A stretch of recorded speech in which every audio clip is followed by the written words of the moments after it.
Olá, boa tarde. Começa agora o Tatersal, o programa que traz as principais informações sobre o mercado da pecuária.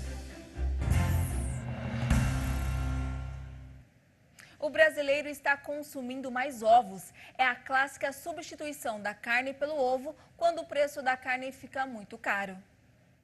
Tão querido que tem até apelido. Zoiudo, disco voador, não é só o pobre que come, agora o rico também, né? Cada encher a barriga, né? Ficar com fome. Ainda mais agora que a carne e o frango estão com o preço lá em cima. Dizem que o ovo também vai subir, né?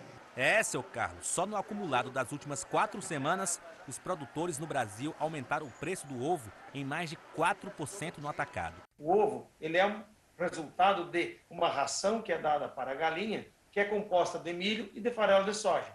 Esses dois insumos cresceram mais de 65% quando analisados. Esse preço vai ser repassado, já foi repassado parte dele e deverá continuar a ter repasse, infelizmente, para nós, consumidores do dia a dia. O frango e a carne suína também devem ficar mais caros por causa do aumento nos custos. Já a carne bovina tem ainda o problema da oferta, que diminuiu para o mercado interno devido às exportações em alta. Por isso, o ovo continua sendo a proteína mais em conta. O brasileiro tem comido tanto ovo que em 2020 o consumo cresceu mais de 8%. Fazendo os cálculos, dá em média 250 unidades por pessoa. E o zoiudo deve ficar ainda mais presente no nosso cardápio em 2021. Só durante o tempo dessa reportagem, cerca de 180 mil ovos foram produzidos no país. Ovo de manhã, meio-dia e de noite. A gente falou aqui no Tatersal sobre a campanha que o Grupo Bandeirantes está fazendo para combater a fome. Hoje você vai conhecer um pouco da Central Única de Favelas, parceria do projeto no Rio. Já pensou em ter que pagar aluguel, transporte, alimentação e todas as outras despesas ganhando menos de R$ 8,20 por dia? A Carla, que mora na comunidade do Lins, na zona norte do Rio, sabe bem como é isso. O primeiro pensamento foi como é que eu vou fazer amanhã. O fim do auxílio emergencial fez mais que dobrar a parcela de brasileiros que vivem na chamada pobreza extrema. O benefício deve ser retomado com valores menores e para menos gente em abril. Como quem tem fome tem pressa, o Grupo Bandeirantes de Comunicação decidiu se antecipar e fazer uma campanha nacional para quem mais precisa. Em São Paulo, a instituição parceira é a ONG Gerando Falcões. No Rio, é a Central Única das Favelas, a CUFA, que já beneficiou mais de 10 milhões de pessoas em todos os estados desde o início da pandemia. Nesse momento de dor, sempre vai doer mais nas pessoas que têm menos possibilidades e menos alternativas. Logo que a CUFA lançou a campanha, não dava nem para andar aqui por esse galpão de tantas doações. Mas aí o tempo foi passando, a ajuda foi diminuindo e o número de comunidades beneficiadas precisou ser reduzido de 280 para 80. Por isso a iniciativa do Grupo Bandeirantes traz esperança para milhares de pessoas que ficaram desassistidas. Destacar isso que a Band está fazendo, que isso é de extrema importância para esse momento. De beneficiada, a Carla, do início da reportagem, se tornou uma liderança da sua comunidade. Eu consigo poder esticar a mão e fazer essa ponte com que chegue em outras pessoas que, assim como eu, precisam. Para mais informações sobre a campanha Band contra a Fome, abrace essa ideia e acesse band.com.br. Para reforçar a imunização contra a brucelose, a Agência Estadual de Defesa Agropecuária da Bahia está aumentando a vigilância sobre o trânsito de animais nas estradas. A agência também está proibindo a circulação de bovinos e bubalinos de qualquer faixa etária para produtores que não estiverem com a vacinação em dia contra a enfermidade. A medida mais rigorosa segue instrução normativa do Ministério da Agricultura. A vacinação contra a brucelose possui calendário permanente e a meta do governo do estado é ampliar a imunização, já que a doença impõe barreiras à comercialização dos produtos e pode também ser transmitida aos humanos. Moradores do Vale do Paraíba, donos de reservas particulares de áreas de proteção de mata nativa, podem se inscrever para conseguir recursos do governo do estado. Quem já foi beneficiado com o recurso conta como conseguiu avançar na preservação. Nesta fazenda, que fica em Santo Antônio do Pinhal, a principal atividade é o turismo rural. O local também faz a reabilitação de animais apreendidos pela Polícia Ambiental de forma voluntária. A área tem 83 hectares e é considerada uma RPPN, Reserva Particular de Patrimônio Natural. Para cuidar de um local com a natureza tão rica, é necessário um alto investimento, que nem sempre a Débora consegue com as visitações.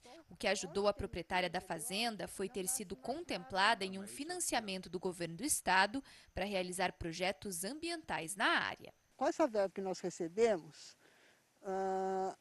a gente recebe anualmente, deu para eu fazer o que eu precisava para proteger a RPPN, e aí sobrou dinheiro do meu, que eu não precisei investir aqui, para investir em outras áreas. A fazenda recebeu recursos do governo do estado entre 2013 e 2018 e neste período pôde realizar várias ações. Depois que a fazenda colocou em prática ações com a verba do financiamento, aumentou o volume de água das 13 nascentes da propriedade. 6 delas desaguam aqui, nessa cachoeira. Foi feito um estudo por um dos alunos da Unital, que fez um trabalho de final de curso, e ele fez a medição do volume de água das nascentes daqui da propriedade. Então chegou à conclusão que mesmo em época de seca, o volume de água daqui da RPPN é suficiente para abastecer toda a população de Santo Antônio do Pinhal, e ainda sobra água. O Vale do Paraíba concentra a maior parte dessas áreas protegidas no estado, cerca de 30%. Para que mais RPPNs possam fazer investimentos desse tipo, o governo paulista publicou um edital para selecionar as propriedades. Serão disponibilizados R$1.400.000 para os proprietários das áreas contempladas. Os nossos recursos que vão ser dispostos para esses proprietários visam justamente fortalecer essas ações que os proprietários precisam para manter essas RPPNs cada vez com melhor qualidade. O prazo para as inscrições termina no próximo dia 14 de abril. Para participar do processo de seleção, é necessário que as RPPNs atendam especificações do edital que está publicado no site da Secretaria de Infraestrutura e Meio Ambiente do Estado. Nesta semana foi celebrado o Dia Mundial da Água, que é um elemento importante para a vida produtiva dos animais e da agricultura. Sobre o uso da água na pecuária, o jornalista Pedro Costa conversou com o médico veterinário Marcos Rezende. Vamos acompanhar.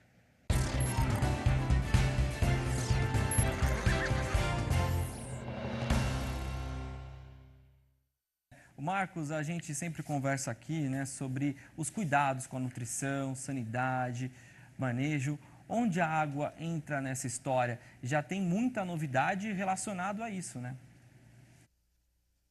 Tem, Pedro. Existiam algumas lendas no passado que boi gosta de água suja, que animal gosta de água quente, outros falavam que gosta de água fria. Na verdade, a pesquisa evoluiu muito e a gente sabe que os animais eles precisam consumir muita água. Todo organismo animal é composto por água, todo o metabolismo é regulado por líquidos e para a reposição desses líquidos o animal precisa beber água. Principalmente o gado, não somente o leiteiro, mas o leiteiro ainda tem uma exigência ainda maior, Pedro, porque tem uma questão de regulação térmica muito importante, porque os animais leiteiros eles exigem água de qualidade e temperatura adequada e também a água acessível. Então é importante que os animais recebam água de qualidade, ou seja, água limpa, água em temperatura adequada. E também, Pedro, um grande erro que eu vejo em muitas propriedades é acessível, porque algumas vezes eu vejo coxos altos, os animais adultos frequentam facilmente o coxo e os bezerros acabam passando sede. Então, muito cuidado com a água, porque ela é componente fundamental para a boa produção e bem-estar animal. Já é para nós, seres humanos, para os animais, obviamente, seria a mesma situação, Agora, uma curiosidade, quanto de água um boi ou uma vaca bebe por dia? Pedro, a gente tem que, existem algumas contas, a gente gosta daquela famosa conta de fazenda. Não vou falar conta de padaria porque a gente trabalha com gado, mas bora lá. É aquela conta que a gente faz assim de bate pronto. Para um animal de 100 quilos, o consumo de água aproximado é de 10 a 12 litros de água por dia. Existe uma correlação com a quantidade de matéria seca que esse animal come, ou seja, quanto de pasto que ele come. A gente sabe que um bovino ele come, em média, 2,5% do seu peso vivo de matéria seca. E para cada quilo de matéria seca, o animal tem que consumir 4 litros de água. Então, a conta é mais ou menos essa. Um bezerro, um boi, para cada 100 quilos de boi, considere uma conta redonda aí, 10 litros de água. Então, a vaca adulta de 450, 500 quilos, ela precisa de 50 litros de água no mínimo por dia, Pedro. Agora, Marcos, em um país de extensão continental como o Brasil, as pequenas diferenças na composição da água podem exigir alguma adaptação na questão sanitária ou nutricional dos animais? E vem aquela pergunta, a água é tudo igual? Não é, Pedro. Não, é muito bem observado, porque a gente está falando de um país que é um continente, não? A gente tem águas diferentes, mesmo dentro de um mesmo município. É o que o produtor conhece muito bem como água salobra. Então, o que acontece? Ele tem que ficar atento que se ele tem é importante o produtor mandar fazer análise da sua água, analisar o pH pelo menos uma vez a cada 6 meses, uma vez a cada ano, porque ela influencia diretamente no equilíbrio nutricional, ou seja, do tipo de sal mineral que ele vai fornecer. Eu estou cansado de ver produtores que reclamam que o animal não está comendo sal mineral, e quando a gente faz a análise da água, aquela água tem uma quantidade de minerais que não combina com aquele, não casa, né, com aquele tipo de mineral fornecido. Então é importante a composição da água ser conhecida para que o nutricionista consiga equilibrar bem a dieta.